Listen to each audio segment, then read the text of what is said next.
hit there from Fernando Alonso. Oh, dearie me. It looks spectacular from the outside, but from the inside it didn't look that bad.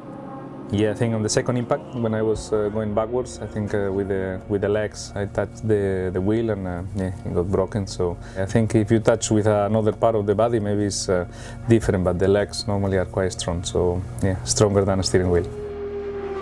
The cars are normally quite digital, it's on-off. So you got the grip and suddenly you have nothing. So in that moment you are just a passenger. You are running in a bubble of air and there is no grip. So once that happens, normally you back off, you lift off, you keep steering, but it doesn't matter much what you are doing with the steering wheel, and you just hope, you know, that it's enough to do that corner, and then you back off and you box or whatever. So at this time, I still hoping that, you know, nothing maybe happen or I will be close to the wall but not touching it. But yeah, it was. You are just a passenger in that moment.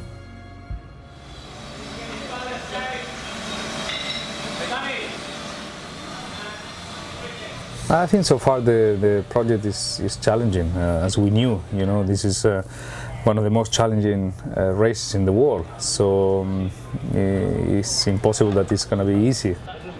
Yeah, this is tough. This has been tough. We're a small team and very young team to gel, and we're doing all that gelling on the hoof right now, rather than have all that time that all of these, you know, these great teams that we're up against. Indianapolis can be a cruel place, you know. Then we found later on we had a broken engine, and so on, and what we had to work through that night, and then unfortunately that cost us an entire day as well. I didn't know exactly what happened because they told me to be ready at 11, then to be ready at 1, then 2:30, then 4 o'clock, and then 5 o'clock it rained. So I don't know exactly what issues we found building the car, because it seems all okay in the morning to run at 11, and then we didn't run in the whole day. So you know, it should be okay, but yeah, we have little margin now.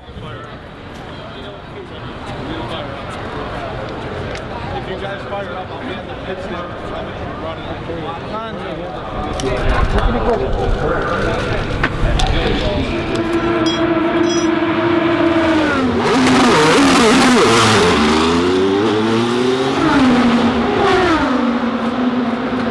I mean, the lap is flat. Yeah. And it's 2:26. Yeah.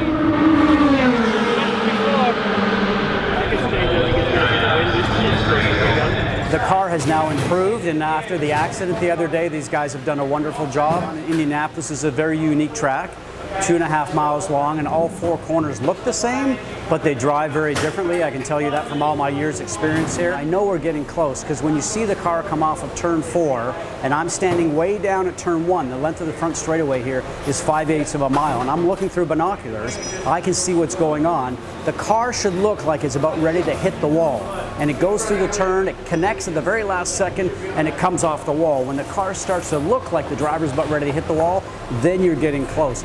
We're starting to get in close to that bullseye about what we need. We're in the window a little bit. Need to keep tuning on the car and get the car to a point where it's comfortable for Fernando to drive and then go qualify.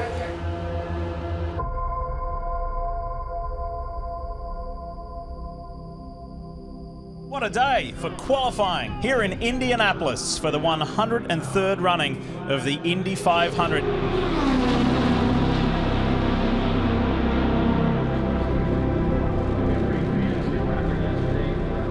That's what you do in qualifying. You reduce the wing level to reduce drag so you can go faster.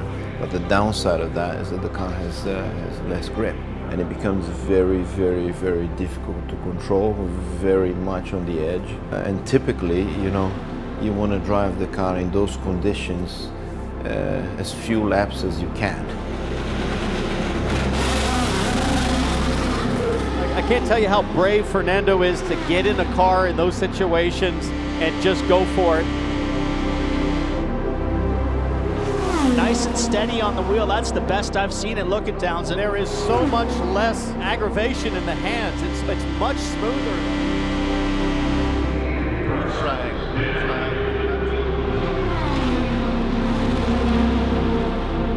So Alonso gets pushed out. to 31st. And again, yet again, he's in the unfamiliar position of the outside looking in. Gives me a heart attack every lap. Alonso in the car, not getting out. He's been in there for about 3 hours now. He hasn't gotten out of the car. They've run it back and forth and back.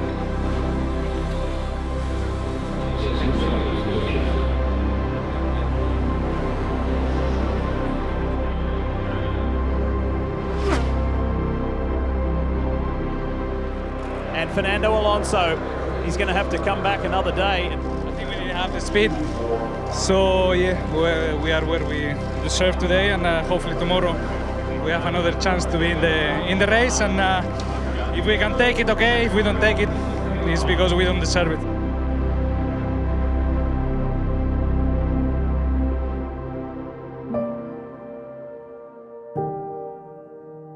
I have been a McLaren fan at Indianapolis since 1970.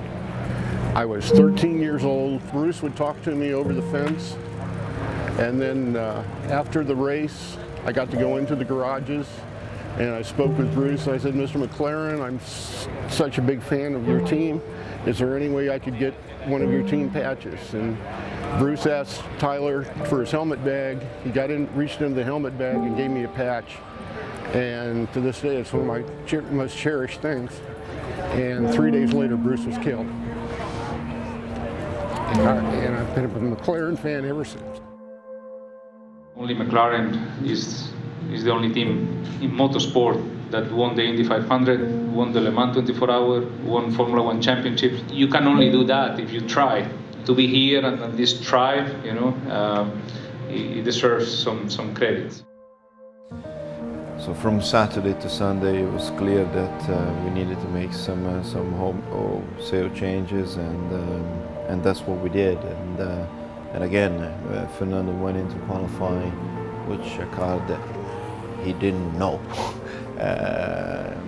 how he was going to handle. So he went going turn one for the first time, not knowing exactly how the car was going to feel. And you know, you look at the telemetry traces and he's flat, which not only is incredibly brave but and committed,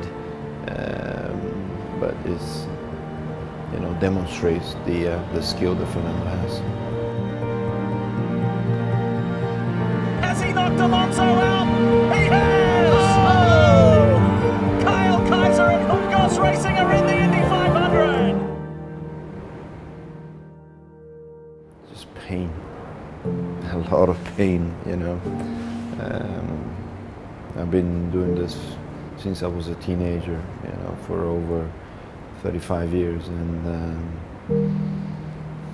it's as much pain as I ever felt in motorsports.